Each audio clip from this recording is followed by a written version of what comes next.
What is going on, folks? This is Acid Roots Wired, so this is episode 31 of the Guitar Hero playthrough. So in this particular episode, we're going to wrap up a few more of the bonus songs in this game. As far as that particular kind of goes, there's only a few more left, which is going to result in the next few episodes, just depending upon the difficulty of some of these. That's kind of the concept about it, but basically, it's probably going to be various venues as far as that particular pitch kind of goes. I might even go back to the basement one at some stage, just for nostalgia's sake, as far as this particular playthrough has kind of went, but I look after it. Yeah. I'm looking forward to getting to, like, Guitar Hero 2 as far as that particular pitch kind of happens with it. This is a good concept. I also like how some of these bonus kind of stats about some of these songs are a little bit different. I don't recall, it's been a little bit since playing through the career mode of this game, like the standard game, so it makes me wonder if they had like some bonus fun facts about these songs in like the career mode. I think they just kind of offered tips on like this music in general and being on tour and stuff. But I did like that concept. I just question if Guitar Hero 2 is going to have some of that type of stuff, so that's a good concept. I don't know if I said this, I want to say I said this back in 2021 or 2022 or something, saying that this game would really benefit from like some cutscenes. It'd be interesting to kind of get like a story mode in this game, if there'd be like some sort of, you know, antagonist and protagonist as far as that particular kind of went, if it was some sort of Grand Theft Auto-esque. I mean, I think that that's probably one way that they could breathe life. I get the feeling I might have said this to like a certain tangent, I just don't remember as full-blown. I do think, like, if there was some sort of, like, this is pretty dope that there's a career mode, but just being able to say, as far as that particular kind of goes, it's like an actual storyline where they could come up with, even if it was kind of cheesy or something like that, I still would like the concept of kind of just having some sort of, I mean, at least having, like, some sort of arcing storyline is kind of something that you could pick decisions and kind of see your band flourish or something like that. It'd be interesting. It's because, I don't know, it just feels like Guitar Hero, the series kind of burnt out and then it never got back to its former acclaim or something like that. Kind of similar to like the Just Dance series, some of those type ones.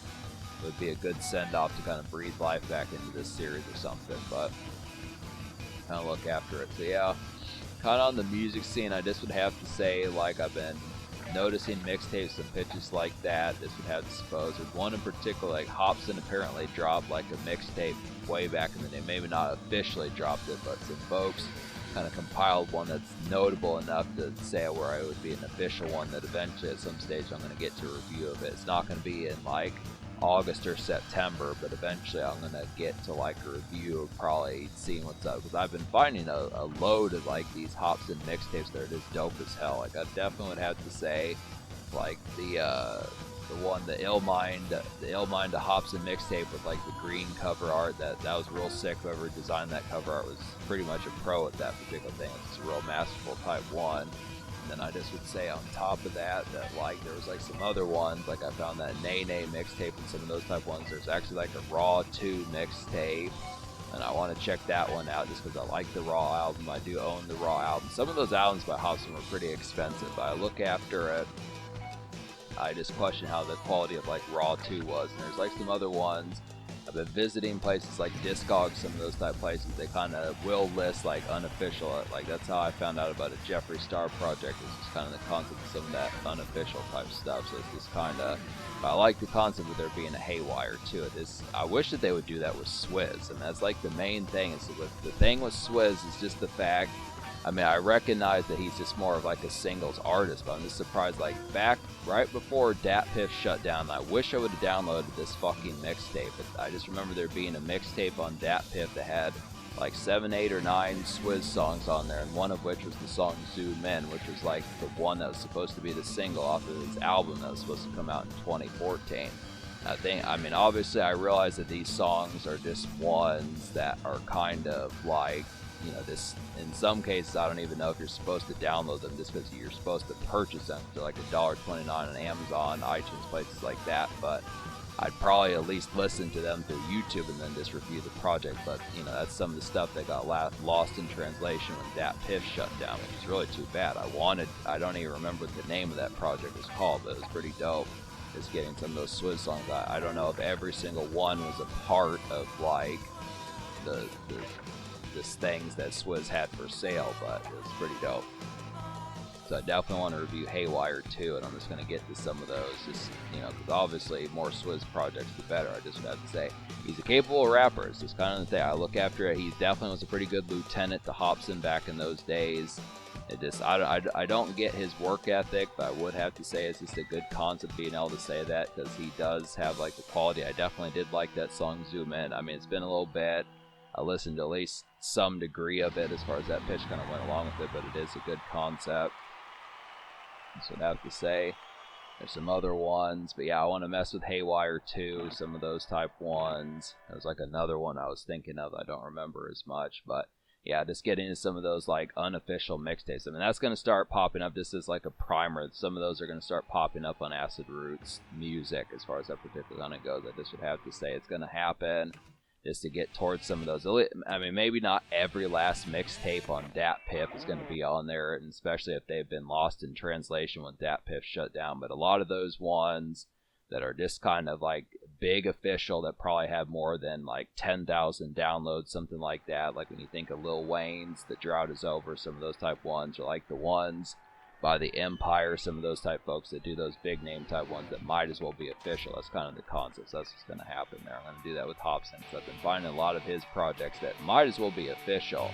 Now, I was talking to Jackal Goldkick, and I remember him saying at one point that like he said that basically Hopsin, like in some video or something like that, basically said that he owned like LAUSD Result, and then like the other one Emerge. So he actually had, I don't know if he had hard copies or something like that, but it's pretty dope to be able to say that you know, official artists would actually, you know, take interest in like fan-made type stuff, or at least the concept of like, at least through like the notoriety of having collectives be able to do it. And it's just kind of, I mean, those things are unofficial when you think of it. I know that probably musicians out there know of like some unofficial type ones. I just question, like, if I were to give like a Lil Wayne unofficial mixtape, whether or not that, what if that sort of stuff would get back to like saying, if the buzz would be about it, just saying that project is like bad, you know. I'm kind of losing the point of what I'm trying to say here, but just like what Lil Wayne would think if I were to give one of his unofficial projects that he didn't officially put out, but still the reception on him winds up getting bad, to say, oh yeah, this is a piece of crap. And I just wonder if that would piss him off or something. It's kind of the thing. I mean, it'd be the same thing with Hopsin to some of those type folks. If you were to say to Hopsin, well, I think Emerge is a piece of trash or something like that, just wondering what they would think of that. I think it would bug me. I mean, just looking after it, just some of the stuff, and you know, my scrap recordings. I mean, it's not like those are going to see the light of day, but just the concept of just being able to say it'd be just as frustrating just in that sense. But yeah, I just look after it.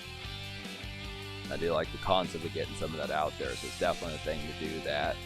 But so yeah, on some of this channel's activity, I did watch like Jackal Gold Games. He did a review on the Condemned video game, which is a pretty good concept. I like the concept of seeing that particular one. I don't know too much about that particular game, but it's interesting seeing some of the early, just kind of the Xbox 360 games, pitches like that, just kind of see some of it. I mean, some of those games just came out. I was, back in those days, I was just getting buzzed, tipsy as hell, drunk, just playing Halo 3, some of those type pitches. A little bit of Gears of War, some of those type ones, but it's just kind of the concept that, you know, around that time I was just full-blown rap centric, just as far as that pitch kind of went. I had less time for like the Xbox 360, but I look after it. Was a dope concept getting some of that. It was when around the time, you know, Halo 3 was coming out. That was Eminem Relapse era, Eminem Recovery era, some of those type pitches, and just things like that. Definitely 50 Cent Before I Self-Destruct, some of those type times were pretty wicked.